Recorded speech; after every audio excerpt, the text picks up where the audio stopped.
Hey, Jeff, welcome to the show. As we're getting started, tell us a little bit about yourself. Hey, Brian. Thank you for having me. I'm the head of sales for a company called Team Cumry. We are a cybersecurity organization, and I've been in sales for about 20 years in all areas, shapes, and forms. Yeah. Most recently, within the 5 or 6 years in leadership. And do you have much cyber experience? Yeah, actually, I do. I started off in IT, actually, at Gateway Computers way back in the day in hardware. Migrated over to software, and the last 12 or 13 have been in cyber, specifically security. So, and that's a pretty crowded market. Not that a lot of people do what you do, but a lot of people are in that security category. And how do you find it getting outbound conversation started? Yes, and specifically in our industry, gosh, there's at least 4,000 or 5,000 viable cybersecurity companies out there. A lot of them specifically have intelligence, some sort of a threat intelligence. So I picture the Finding Nemo seagulls, and we're one of them trying to get a piece. So I think the way that we do that is, first of all, our reputation, our customers that get it and bring us in and validate us, but also powerful stories and analogies that can really get somebody to see the difference rather than putting you into a certain bucket that's crowded. That's it, because I sold security for a long time and always on the cutting edge. And if you didn't have a good analogy, everyone would put you into a category. Exactly. Yeah, especially when cyber's very keyword oriented. Your firewall, your threat detection, you fit into some little category, and they probably have something in every category, but not what you do. And I feel like there's a pressure for most organizations to have to fit into that category, whether it's a Gartner quadrant and those keywords, but that's not their core. Some fit into multiple. I think it's what tends to happen is the cream rises to the top. So if you have the tenacity to make it through, you are servicing your clients properly, people will find out about you, and that's really the most powerful thing. What do your clients say about you? That is the sales pitch. That is the message to carry forward. The outputs of what you do. I think too many folks fall in love with their product, their process, their solution, and they come at it from the ground up instead of the top down. What does that matter unless somebody understands it and can apply that to help their business out? So I think it's sort of like golf, right? You want to know where the pin is, right? You're starting at the tee, but you want to know where you're ending up, and how do you reverse engineer that to get there? Talking about those outputs is key. That's it, because the reps typically fall in love with the features and benefits, and they're interesting, but are they really what the client cares about? They care about. I heard a story. So one of the reps I worked with said, "Hey, look, if I was selling a date with Giselle, right? That seems like the best thing in the world to be selling. But what if the person's married and happily married? It's not really. It doesn't relate to them. There's no value. There's no gap to fill there. They're satisfied. So you could have the best product in the world, the best thing in the world. If it doesn't apply to the buyer, what's the point? You really have to understand that, right? So you can fall in love with yourself all you want. It's really not. I don't think the purpose. It helps, but it's not the purpose. And also in the cyberspace, there's a lot of latent pain, very little active pain, but the active pain will get a lot of attention. Yes. Yeah. But that's not a big enough market to make a company out of. Typically, you have to get to the latent pain, the pain that they have, but they don't realize yet. Yes, and consult. I follow you, obviously, many other folks, the sales gurus, if you will. But it really comes down to that consultative. Your value selling. You really have to ask the tough questions and understand their business first before you can. It's great that you understand yours, but you have to understand theirs, and hence the consultative approach being the only way I think you can truly succeed. You may get lucky, but that's ultimately the challenge, the hard work. And what's your team look like today as far as like number of peoples, division of labor, things like that? Yeah, sure. So we have a sales team of 8 and growing. One inside sales person, business development rep, one federal rep, and we have an international and a few enterprise spread out throughout the states. So we're kind of hitting that sweet spot where we can really look back at the metrics and see the patterns and really start to invest in areas of growth. So it's exciting. It's a 15-year-old organization, but recently just got into the enterprise side of things. Yeah. So it's a very unique company from that perspective. Usually you start a company and have a minimal viable product, hire sales and marketing right away and go. This organization was helping defend the internet and mission-based to save and improve human lives, working with governments and state, local authorities, and decided, you know what, we can take this thing commercially without compromising the mission. So it's an interesting challenge, a good one to have to bring to market. But we're right at that growth space right now, so things are looking good. And how does it compare against what you've sold before? So with what we sell now, it's a lot of it is the relationships that we have with the ISPs to have access to the data, the net flow, so that we can offer those outputs to organizations to have that visibility that they typically don't. Usually they have visibility that's on their edge or network, and they have minimal visibility from the outside. So to be able to provide that is key. So most of the other solutions I've sold were that sort of, okay, we have an attack, we need to react and respond. Here are the tools that we're going to use to do so. Why not actually have a look, active threat hunters looking outside of your network to see what's coming at you and maybe proactively defend? But most folks don't understand that they could have that visibility, so they kind of get stuck into their playbooks and do things, status quo. And then where we come in, the business typically doesn't care. Oh, we've already got tools. Yeah, you have a screwdriver. I've got the power drill. Yeah. I've got the hammer drill.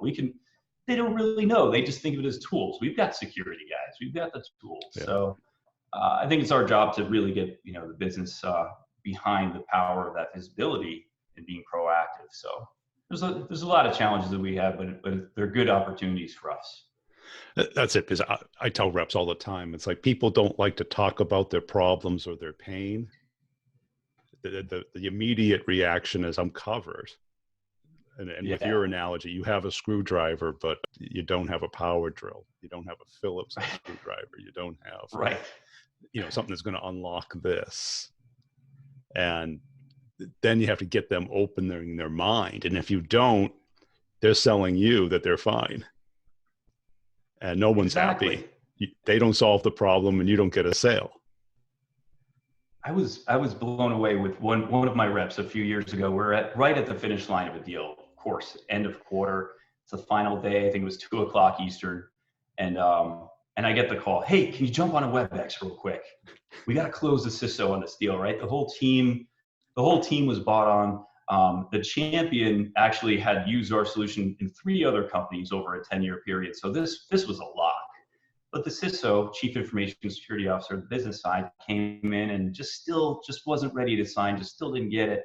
So I heard the rep basically just come out and say, listen, your entire team is using a shovel right now. We've got a snowplow. And that's all he had to hear to be able to just push it over the top. He looked at everybody in the eye and everybody's shaking their head like, yeah, we've got a shovel, get us a snowplow.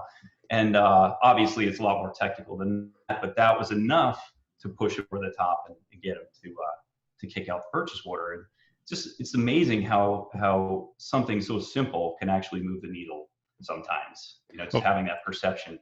Yeah. And I think reps don't think through that, because that metaphor is powerful, because most everyone in the North has shoveled snow before, or can at least visualize it. And how hard it can be. And then if you have a snow plow or snow blower, it makes the job a lot easier.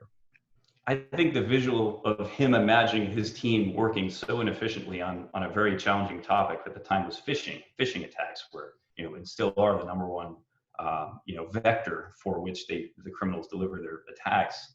But to imagine their team fighting against that storm with shovels versus a snowplow really hit home for this individual. And but there's tons of them. I think it's just paying attention to and almost feeling their pain, of their current process, and coming up with ways to fight for them to get that budget, to get that across the line.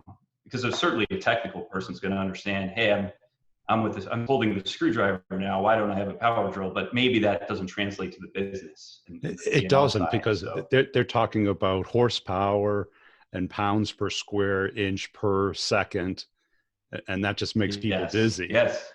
Right. Yes. You don't know what that means. You can't visualize it. You don't feel it. You got to get something that someone feels. And mine with my product was, and believe me, they were on the third round of salespeople. So clearly there was a mismatch between how they were presenting it and why they weren't selling. Sure. Because everyone thought they had a firewall. And I go, well, you do. But imagine your firewall when you go to the airport is just determining if there's metal in the bag. Ours looks in the bag. And finds all kinds of biomaterial, all kinds of weapons that may not be metal, any kind of liquids. And it does this at real speed. So there's no latency. Now imagine that airport being able to detect that without delaying everybody up for their flight. And all of a sudden everyone got it.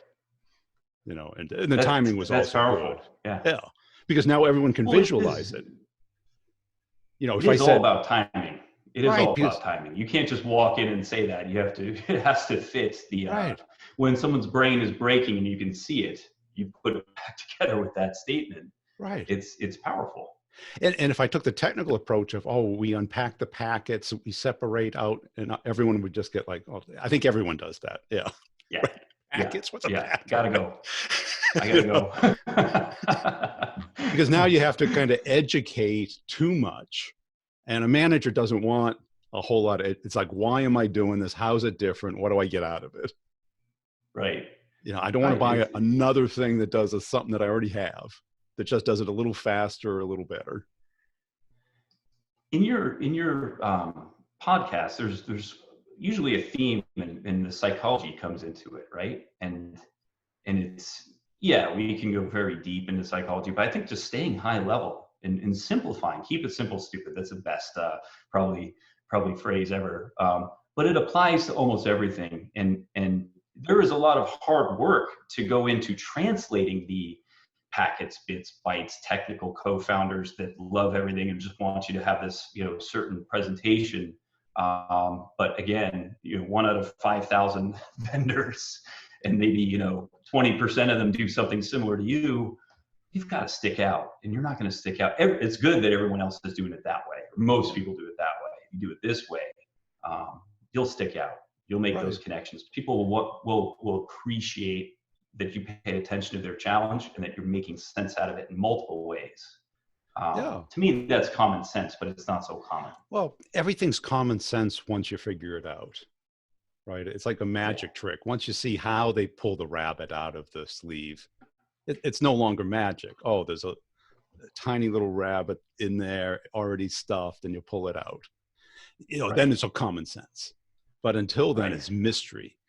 And what I always tried to do was try and explain what I did to somebody who's not in the industry, or even that persona, a CISO, development manager, a CFO. And if I can communicate it to them in a way that they understand that it's like something else, we're the Netflix of this, we're the Amazon of that, something that they get, that you can now build off of, what you call a story or a metaphor or an analogy, then it becomes very common. Because this is what, when you study how people give a pitch of a movie or an investment, you can show charts and graphs, but it's like, can you connect this to something I know already? Yeah. Ozark is the Breaking Bad, but with Jason Bateman, right? I don't know. There's so exactly, and you get immediately what is it? Yeah. there's too many shows to watch, right? So you got to convince your friends to watch the ones that you think are, I get that correlation. That's a good way to look at it. Right. Because we are professional communicators, and too many of us, we get locked in the company deck, which was typically written by either somebody in marketing or product development who understands the product and how it works and what you get out of it, but not what problem it solves and what happens if you don't use it. Right. And that empathy, that outward mindset to get you thinking like the person you're talking to. That's right. You know, it's like one of my best performing videos was that clients are more like cats than dogs. And then I tell a story of this grumpy old cat I adopted that I had to earn the cat's respect. I had to earn the cat's attention. And that's how our clients are. We're like dogs, right? We run to the door, we jump up. You don't have to earn a dog's love, right? You receive a dog's love. A cat, you have to earn their attention. And that connects with people, because now you have a metaphor. Oh, I've been acting like a dog. They're a cat. And then when a cat meets a dog, the cat runs away. Right. Yes. And we try and find a friendlier cat. Yes. Maybe we roll over and submit first so that the cat exactly. Because what happens when two dogs meet in a park? The smart one rolls on its back and says, I want to play. The dumb ones bark at each other for like 15 minutes, and then they figure out, you're not going to kill me, right? No, I'm not going to kill you. So let's play. These are the types of visuals I imagine in the boardroom to lighten up that mood, right? To kind of keep I think that's also, when you're in a boardroom meeting, there's many stakeholders in a meeting, and the mood is serious.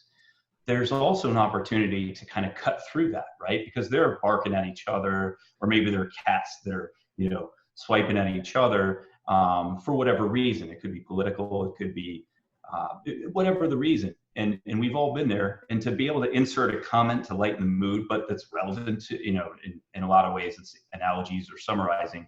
I think that's, considered a timely genius effect, right? It breaks down the walls, people to kind of back off and start connecting to the purpose of why we're here, instead of barking at each other, so to speak. Right. And you can been here a million times. It's all too common. Yeah, because without it, you're not on the same page. If you can confine what the problem is to something that everyone understands, then you can talk in that language.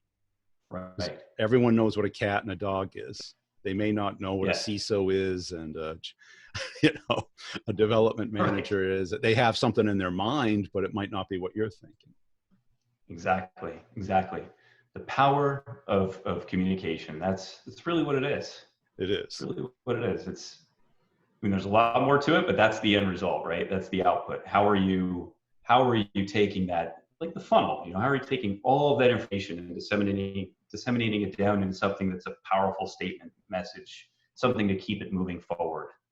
And, I have my own way. Everybody thinks a little bit differently. There's multiple, ways of doing it, but people tend to latch onto that and grab onto that and can relate to that and move on to the next step, right? Instead of getting hung up on whatever it is. So, because if we don't kind of be proactive about it, we tend to fall into what the client wants, which is, who are you? What do you do? How are you different? What's it cost? That's right. But people don't buy that discount way. Yeah. Okay, you're now an option that I have, instead of solving a real problem that I have and us working together on it, and why you need to do it now versus whenever you feel like it. They say, oh, people don't buy from relationships. And okay, define the relationship. But what you're describing is, you don't start off with a relationship. You create the relationship. Yes. And the relationship is that, hey, there's mutual respect. And we are truly here to solve problems, and we're putting in the time, and we're relating that to whatever business challenges that you have. They remember that, right? So to come back and upsell that, or maybe you're with a new company and you come back and or maybe they go to a different. Then you're just a vendor. You're more in the service space, providing a proposal based off of what they think they need versus what they do need. And there's not much value that. No, but it's all too common, isn't it, that we see the sales rep really just kind of close off and lose their passion, and they're trying to be something else, and they stick to the script, and they get all nervous, and it's all too common. The 80-20 rule. It seems like the majority don't tap into the power of just sitting there, and you have 2 ears and 1 mouth, right? Listen twice as hard as you're talking and truly take it in. So I find that most of the folks that I deal with that I've led, I take that approach. I go in with them. I do that. I show them. If they're freaking out about all the preparation for the meeting, sure, we want to prepare. Sure, we want to understand their background and some of their challenges, but let's go in without an agenda. From our perspective, we don't even know what they're dealing with. Let's listen. Let's figure it out, right? We're there to help them. And I swear, most of those meetings we leave, and it's sort of like, wow, that was great. And it's almost easier, right? Versus coming in with a 50-page PowerPoint to bore the hell out of the entire audience. Come in with a whiteboard and a pen. Let's take down some notes. Let's figure out what's going on your side, right? I always said, stick out. Oh, what's easier, prepare 30 slides or 5 great questions? Right. Sure. Where you're showing interest and curiosity about what they're doing. And through that, you're discovering, is it a match? Do they have the problem that you solve? Can you get them curious and interested in it? If you can't, it doesn't matter what you do. You're just not a match. And if you can't, you've helped yourself and not spinning cycles. Right. You're moving on to the next one where you possibly can. And that's another issue with sales, just creating all this activity. Oh, my manager needs me to have 70 calls a day. I'm an inside rep. Or hey, how come you didn't send enough emails? And what are we doing? That has nothing to do. It's just everywhere today. It is, and part of my job is conditioning the board in prior companies and our our organization, conditioning the business of what good looks like. It's what we're talking about, and the results do obviously happen with, did you hit the number, right? Are you actually making strides on the spreadsheet? Sure, but that's how you do it. So to me, it's funny how, especially the larger the organization, the more middle management is inserted, the more we're executing the will of the board in the form of that type of false activity. And we have the KPIs that we want. Maybe it's the will of the CFO or whatnot. But we all know that's actually distracting us from what we really need to be doing. You said it, I believe. The number one source of intelligence is in the customer's mind. The number 2 is in the reps, and the number 3 is in the CRM. So why are we looking at the third? Number 3. Most important. Yeah. Why? We put all the focus on number 3, and it's mostly fiction because they know what you want to see. So they're not going to put in what you don't want to see. And now it's just taking up their time and their energy away from number 1 and number 2. And I get so much pushback on it. Oh, you probably do, but there's a great picture, a caricature of a sales guy approaching the boss with unicorns and rainbows in front, and then behind his back he's hiding all the truth, right? All the negative. And I think that's almost everybody today in sales. If you just randomly pick somebody at a conference, that's what they're doing. Right. And you may get lucky, but you're certainly not going to be anywhere halfway as productive as taking a more realistic approach. Right. And there's a place for the CRM, and it's valuable. I'm not diminishing its value, but what's in the customer's head is by far number 1. And if you don't work with that, because that's where the real selling takes place. and the Yes, rep that's right. understanding and communicating that. And as a leader, you want revenue. You don't want Yeah. just a pretty CRM and a dashboard that's delightful, and the end of the quarter comes and you don't make your number. The I board. want revenue, but I want passionate salespeople that feel like when they wake up, they know what they need to do, and there's no gimmicks. There's no, magic. It might appear that way, but it's a clear path for them to latch on to those analogies, those stories, the real meaning of how to navigate that persona, whoever that may be, business or technical or in between. And I feel like when I do my one-on-ones and measure the effectiveness or what I believe to be the effectiveness of the rep, a lot of it is, they might have different styles. I need to figure out what works best for them. But at the end of the day, that's what I'm going after, not their activity or metrics. Right. I'm going after, who are they, how many light bulbs are going off with who they're speaking with. And that's hard to measure, but you can only do that with conversations with your reps. You can't necessarily look at Salesforce, right? Or Sugar, or any of these CRMs, and oh, another light bulb went off. That was a great email, Charles. Like it's not how it works. You have to put in the time as a leader to get to know your people, to have these conversations, and the gold nuggets come out of those conversations. Right. Go on the road with them. I mean, right now it's difficult, but when things do get back to normal, go on the road with them and partner with your reps and show them, how you do it. Don't be afraid to, stick yourself out there, right? That goes a long way. I think people appreciate that more so than the weekly report from Salesforce. Right, because that's manufactured. That's given to you to minimize the amount of pressure you put on the person. That's right. And that's a very dangerous thing to run with. I think what you're doing by talking with them, you get them thinking about the problem, thinking about the deal, because you can play the client, right? And you can say, well, if you were the client, what would you be thinking at this point? Yeah. And reps naturally, we're mammals. We're always overconfident. We're not proactive creatures. We're reactive creatures. So if you can put the problem in front of them that you think is going to happen, like why would it stall? Why aren't they calling you back? When's the next meeting? What do they need to give the CFO to justify this expense? Does it make sense financially compared to the alternatives? You get that engagement, you get them thinking about the real deal instead of they love me, or that there's a great presentation.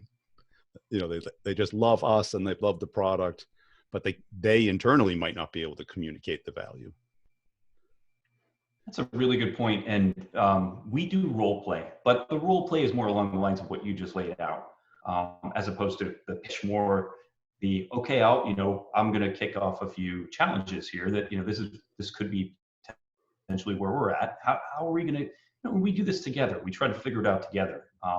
And we try to share these roundtable type meetings that we have weekly. We certainly go through the blocking and tackling, but we try to share these situations and grab input from other folks to try to get creative and come up with a great response for us to go out this week with these challenges. And we come at it from that perspective, but it has to be through the communication. A lot of leaders kind of sit back on their on their desk and they have these conversations with their peers, and there's disconnected from their group. And I certainly know that you're not like that, and there's a lot of folks that are not like that. But to me, it's just a missed opportunity for leaders to not really embrace the communication with their team. Right, because when you talk about coaching, that's what it is. Especially if you have a small team, you have that collective experience. There's very rarely do you find a problem that someone hasn't seen before. Sure. And usually there's a way of preventing it. Repairing it is typically pretty hard, but the patterns tend to repeat. And they do. And the other side of it is the leader should also learn. in that process, in my opinion. It's a two-way street, hence partnership. I like to call my reps, the CEOs of their patch. I want to empower them with the tools that they need to survive. And I'm more of a board member coming in, and they maybe not a board member, but some support mechanism coming in. And board member is a bad analogy, but some support mechanism coming in for them to report back the business, report back what they need. And without that relationship, it's impossible. They're going to hide things. They're going to share with me what they think I need to hear, as opposed to truly opening up. If I don't open up, how can they open up? That's if I don't expose myself a little bit, how can they? It's a relationship with the reps. Because you have a very powerful vantage point, because you hear from all of them, plus you're internal to the company, and you've heard some of the legacy stuff that's happened. So your opinion is very valuable, because a rep is heads down on their pipeline and nothing else matters. So they may not see things. And plus, they don't want to see the negative things. Sure. And they'll only admit it until after it happens. And then it's like, oh, damn. Yeah.